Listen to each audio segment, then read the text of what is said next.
নমস্কার, আমি কল্পনা রান্নাঘরে সবাইকে স্বাগত করে আজকে নতুন পর্ব শুরু করছি। আজকে করব সোয়াবিনের রেসিপি। এই সোয়াবিনের রেসিপি আমরা যদি খুব সস্তায় আর খুব সুস্বাদু রেসিপি বাড়িতেই বানিয়ে নিতে পারি তাহলে কিন্তু অনেকটাই সুবিধে হয়।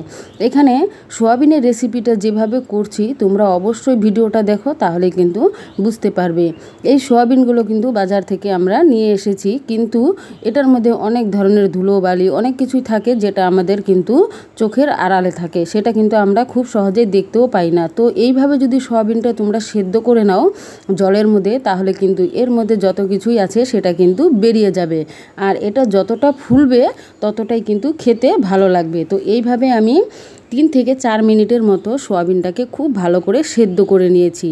এবার সেদ্ধ করে একটা ছাঁকনির মধ্যে দিয়ে দিলাম যাতে জলটা ঝরে যায়, আর এটা কিন্তু ঠান্ডা হওয়া পর্যন্ত আমরা অপেক্ষা করব। এটা খুব ভালো করে ঠান্ডা করে নিতে হবে। এখানে আমি মশলার জন্য নিয়ে নিয়েছি টমেটো, আদা, রসুন, পেঁয়াজ, কাঁচা লঙ্কা।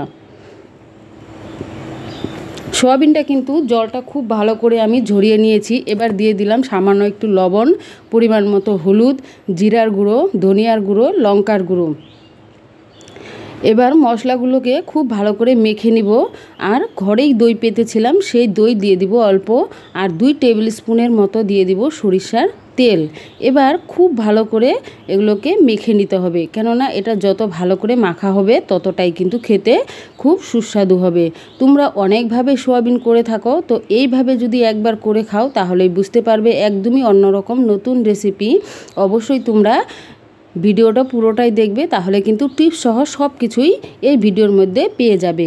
সোয়াবিনটা আমি মেখে রেখে দিলাম 10 থেকে 15 মিনিটের মতো, তাতে রসগুলো সব ঢুকবে, খেতেও কিন্তু ভালো লাগবে। এবার কড়াইয়ের মধ্যে দিয়ে দিলাম তেল, ফোড়নে দিয়ে দিলাম সাদা জিরে, একটা তেজপাতা, গোলমরিচ, দারচিনি, এলাচ দিয়ে বেশ ভালো করে একটু লাল করে ভেজে এবার দিয়ে দিলাম পেঁয়াজ, একটা পেঁয়াজ কুচি আর 2টো কাঁচা লঙ্কা কুচি।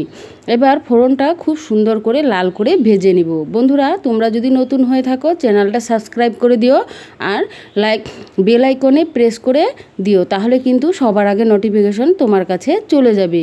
এবার মশলাটা যে প্রথমে দেখালাম টমেটো, আদা, রসুন, এগুলো একসাথে খুব সুন্দর করে আমি পেস্ট করে নিয়েছি। এই মশলাটা কিন্তু এইভাবে পেস্ট করে নিলে তাহলে গ্রেভিটা কিন্তু খুব সুন্দর হবে। পেস্ট করা মশলাগুলো দিয়ে এবার দিয়ে দিলাম হলুদ, আর দিয়ে দিলাম জিরার গুঁড়ো 1/2 টেবিল স্পুন, গরম মশলার গুঁড়ো 1/2 টেবিল স্পুন, ধনিয়ার গুঁড়ো 1/2 টেবিল স্পুন, আর কাশ্মীরি লঙ্কার গুঁড়ো দিয়েছি 1/2 টেবিল স্পুন।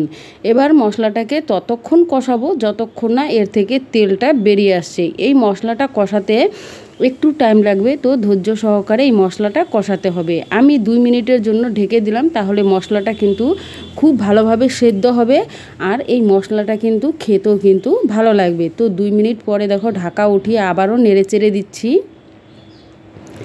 এইভাবে ভালো করে মশলাটা কষিয়ে নেব। বন্ধুরা, তোমাদের এই ভিডিওটা কেমন লাগলো অবশ্যই কমেন্ট করে জানিও। তোমরা কমেন্ট করলে কিন্তু ভিডিও বানানোর উৎসাহটা অনেকটাই বেড়ে যায়।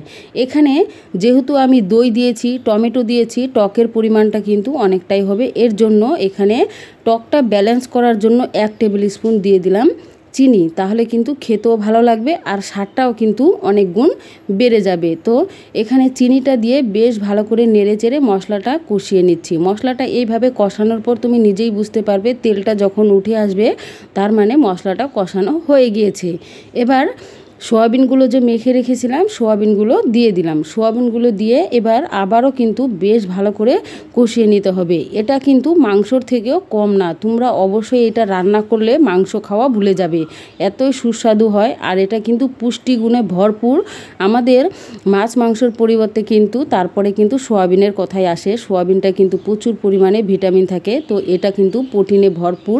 তো অবশ্যই তোমরা এটা এইভাবে রান্না করে খেয়ে দেখবে।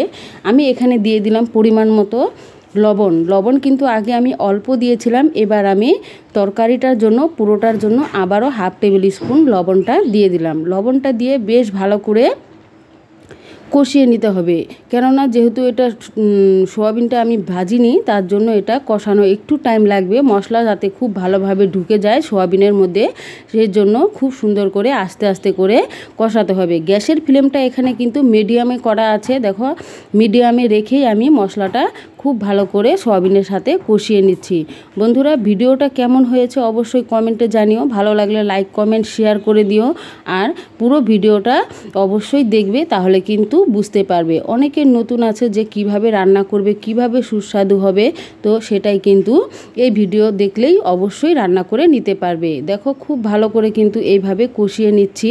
আর এটা হলো আমরা মাংস যেভাবে টিক্কা বা চিকেন চিলি কত কিছুই যে বানিয়ে থাকি, সেই রকমই প্রসেস। আগে মেখে নিতে হবে, তারপর কিন্তু রান্নাটা শুরু করেছি। এইভাবেই রান্না করলে একদম মাংসর মতোই হবে, কিন্তু মাংসর স্বাদটাই কিন্তু এই সোয়াবিনের মধ্যে তোমরা পেয়ে যাবে। এবার দেখো মশলাটা কিন্তু খুব ভালোভাবে কষানো হয়ে গিয়েছে। তো এইভাবে আমি আরও কিছুক্ষণ কষিয়ে নিব।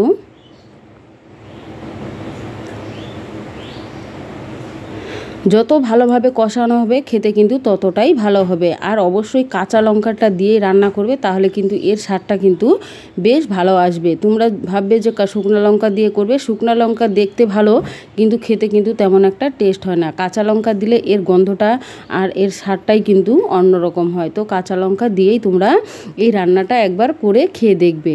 এবার দেখো কষানো কিন্তু হয়ে গিয়েছে। এবার দিয়ে দিচ্ছি জলের পরিমাণটা তোমরা তোমাদের আন্দাজ মতো দিয়ে দিতে পারবে, কেননা এটা যেহেতু একটু রস করব, সেই হিসাবে জলটা দিয়ে দিলাম। তোমরা চাইলে আরেকটু ঝোলও খেতে পারবে, কেননা এই ঝোলটা এতই সুস্বাদু হয়, একটু পাতলা করলেও কিন্তু দারুণ লাগে খেতে। তো এইভাবে দেখো আমি ঝোলটা দেওয়ার পর খুব ভালো করে ফুটিয়ে এবার দিয়ে দিলাম 1 টেবিল স্পুন গরম মশলা আর কসুরি মেথি কিন্তু সোয়াবিনের তরকারিতে বেশ ভালো লাগে। এর গন্ধ আর স্বাদ দুটোই কিন্তু খুব ভালোভাবে সোয়াবিনের তরকারিতে পাওয়া যায়। অবশ্যই তোমরা কসুরি মেথিটা অবশ্যই দিয়ে রান্না করবে, তাহলে কিন্তু খুব ভালো লাগবে।